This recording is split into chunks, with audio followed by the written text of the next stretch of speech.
मेरा नाम सैयद अली सब्तैन है और जो हमारी बुक है वो है डिस्क्रीट स्ट्रक्चर। हम डिस्क्रीट स्ट्रक्चर के मतलब सारा कुछ पढ़ेंगे जो कि हमारा कोर्स आउटलाइन के मुताबिक होगा इंशाल्लाह। सबसे पहले इंट्रोडक्शन के डिस्क्रीट स्ट्रक्चर होता क्या है। डिस्क्रीट स्ट्रक्चर में हमारे वो सेट्स और वो वैल्यूज़ इंक्लूड होती हैं जो काउंटेबल है, अनकाउंटेबल इसमें इंक्लूड नहीं होती। काउंटेबल और अनकाउंटेबल की एग्जांपल इस तरह ले सकते हैं, क्लास में कितने स्टूडेंट्स मौजूद हैं हम बता सकते हैं कि 15 हैं या 20 हैं, 18 हैं, जितने भी हैं फॉर एवर। जबकि अनकाउंटेबल में ये है कि टेम्परेचर कितना है, मतलब कि वो वक्त के साथ चेंज होता रहता है। फिर हाइट ऑफ स्टूडेंट हम मेजर नहीं कर सकते, वो भी सबकी चेंज होती है। ये काउंटेबल और अनकाउंटेबल की एग्जांपल है। उसके बाद नंबर 2 पे डिस्क्रीट में और कॉन्टीन्यूस में डिफरेंस अगर आपको समझ आ जाएगा तो आप समझ जाएंगे कि डिस्क्रीट स्ट्रक्चर क्या होता है। पहले नंबर पे एग्जांपल ऑफ डिस्क्रीट डाटा है number of players in cricket team. जैसे कि हम सबको पता है कि क्रिकेट की जो टीम होती है उसमें नंबर ऑफ़ प्लेयर 11 होते हैं।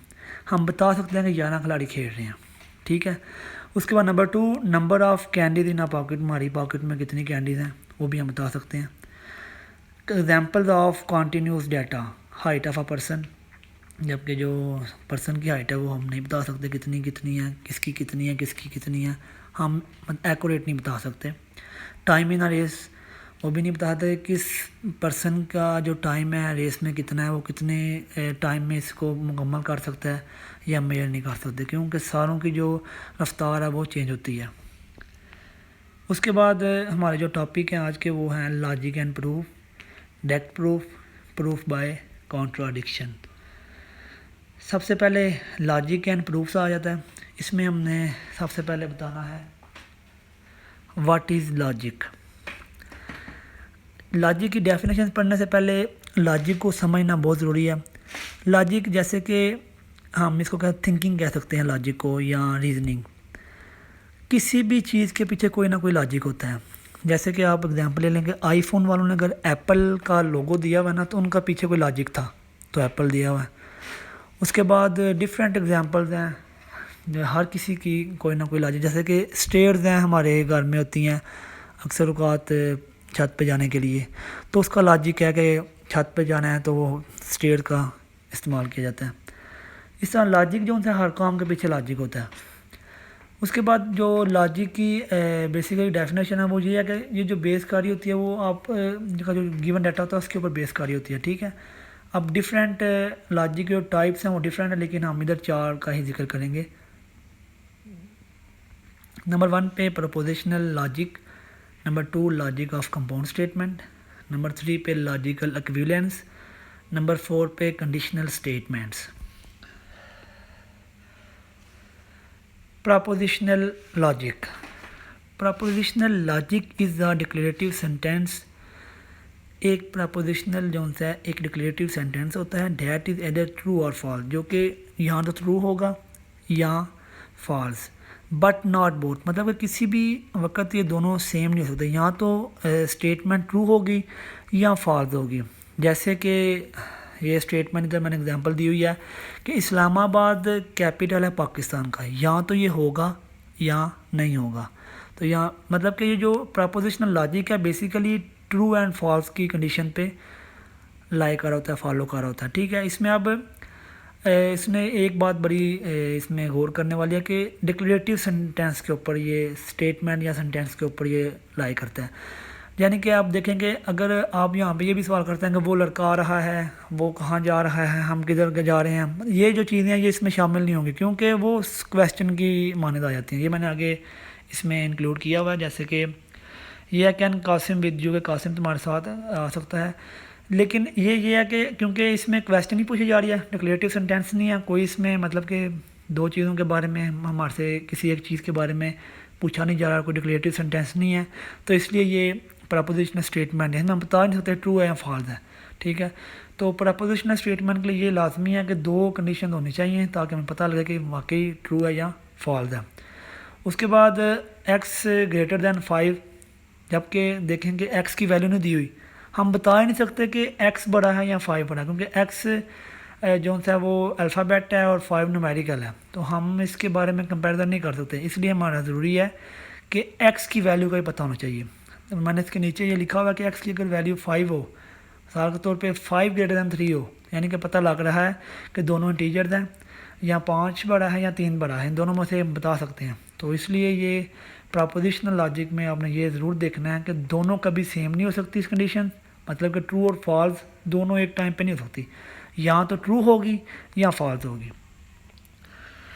उसके बाद आया था नोटेशंस। नोटेशन होता है कि small letter are you to denote the propositional variable such as P Q R S, मतलब कि स्मॉल लेटर से हम यूज़ करते हैं ये P Q R S X Y Z A B C D E, मतलब कि हम पता है लेट्स सपोज कर देते हैं एक्स इक्वल टू ये, let's suppose P is equal to ये, नोटेशन निकलाती हैं। ठीक है, तो इसमें आगे ये बताया गया है कि जो सा है ना, अगर प्रपोजिशन आपकी ट्रू है तो उसे टी से या 1 से, अगर प्रपोजिशन फॉल्स है तो उसे डोनेट किया जाएगा एफ या 0 से।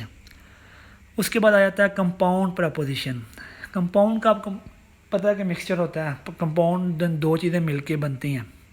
ठीक है, इसमें हम पढ़ेंगे लॉजिकल ऑपरेटर के बारे में। सबसे ज़्यादा मेन जो टॉपिक है वो लॉजिकल ऑपरेटर में आता है कंपाउंड प्रपोजिशन में। नॉट एंड और एक्सक्लूसिव और बाई कंडीशनल, ये आगे आपको फर्दर इजीली समझ आ जाएगी। ये सारे इनके साइन हैं, नॉट के, एंड के, और के, एक्सक्लूसिव और के, बाई कंडीशनल के। इनके साइन ना मतलब कि डिफरेंट होते हैं। अब ज़रूरी नहीं कि ये जो नॉट का ये लिखा हुआ है, नॉट के और भी साइन इसमें अलावा होते हैं, लेकिन मैंने यही भी मेंशन किया हुआ है।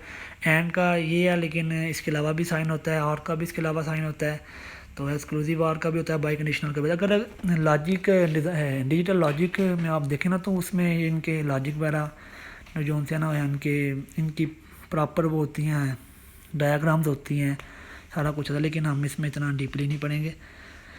अब पहले आ जाता है नॉट। नॉट को नेगेशन भी कहते हैं। ठीक है, नॉट लॉजिकल ऑपरेटर करता क्या है, इसने वैल्यू को रिवर्स करना होता है। मिसाल के तौर पे, यानी कि अगर पीछे से वैल्यू या कोई स्टेटमेंट 1 आ रही है तो ये 0 कर देगा। ठीक है, अगर 0 आ रही है तो 1 कर देगा।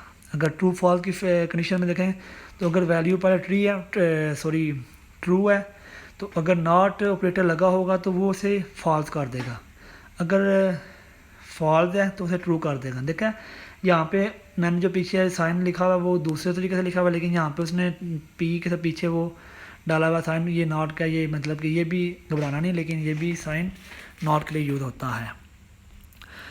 उसके बाद आ जाता है एंड। इसको लॉजिकल कंजक्शन भी कहते हैं।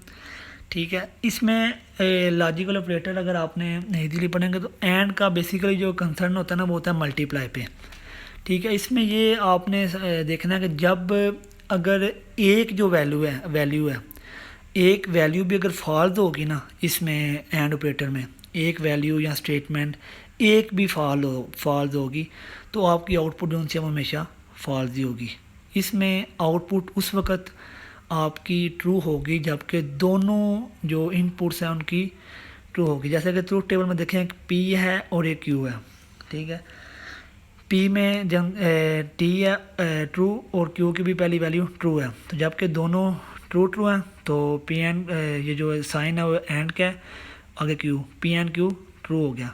जबकि पी की वैल्यू ट्रू है, क्यू की वैल्यू फॉल्स है, तो मैंने आपको क्या बोला कि अगर एक भी वैल्यू फॉल्स होगी तो इसका आंसर फॉल्स आएगा। पी और क्यू जो है ना, ये लहदा इनपुट्स हैं, और ये जो पी एंड क्यू है ये आउटपुट मारी जा रही है। आगे देखें, फॉल्स और ट्रू है तो आंसर फॉल्स है और आंसर फॉल्स है। मतलब कि एक भी अगर इनपुट फॉल्स होगी तो आउटपुट हमेशा फॉल्स ही आएगी एंड ऑपरेटर में। आगे आ जाता है और ऑपरेटर। और ऑपरेटर का क्या काम होता है कि अगर आपकी एक इनपुट भी ना, अगर आपकी एक इनपुट भी ट्रू होगी ना, तो आपकी आउटपुट जो सी है वो हमेशा ट्रू आएगी, अदरवाइज़ फॉल्स आएगी। जैसे कि देख लें आप ट्रूथ टेबल में कि पी ट्रू है, क्यू भी ट्रू है, यानी कि एक ट्रू है, दोनों ट्रू हैं, लेकिन फिर भी ट्रू हो गया।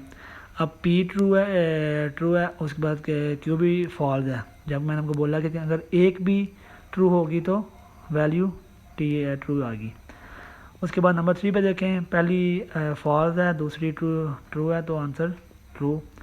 तो जबकि लास्ट में दोनों फॉल्स हैं इसलिए फॉल्स आएंगे, देख लें। और ये जो इसका जो साइन है ये आपको नज़र आ रहा है।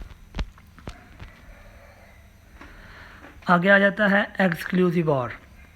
इसमें ये होता है कि अगर बोथ जो सी आपकी इनपुट्स है ना, मतलब इनपुट्स दो की बात की जा रही है, अगर बोथ इनपुट जो सी है ना वो सेम होंगी, अगर बोथ इनपुट्स सेम होंगी तो आउटपुट हमेशा फॉल्स होगी। बोथ इनपुट सेम का मतलब ये होगा कि अगर एक ट्रू है तो दूसरा भी ट्रू हो, अगर एक फॉल्स है तो दूसरा भी फॉल्स हो, तो तब आउटपुट फॉल्स होगी, अदरवाइज़ आउटपुट ट्रू आएगी। ठीक है, इसमें ये एक्सक्लूसिव और में होता है। इसको मतलब कि इस साइन से भी रिप्रेजेंट किया जाता है।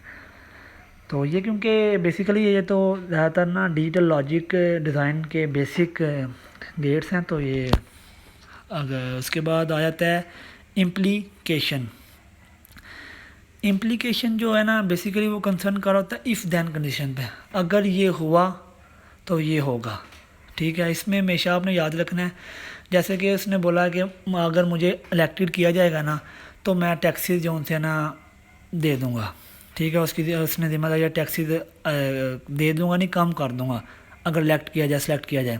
ठीक है, इसमें ये देखा है पहली कंडीशन में क्या जी, उस पी मिसाल ले लें कि वो इलेक्टेड है, इलेक्टेड हो रहा है और क्यों टैक्सीज कम कर रहा है, तो मतलब कि पी ट्रू का मतलब यह है कि वो इलेक्टेड हो गया, और क्यू का मतलब ये समझ लें कि फॉल्स का मतलब ये है कि वो इलेक्टेड नहीं हुआ। ठीक है, ये आपने ध्यान में रखना है।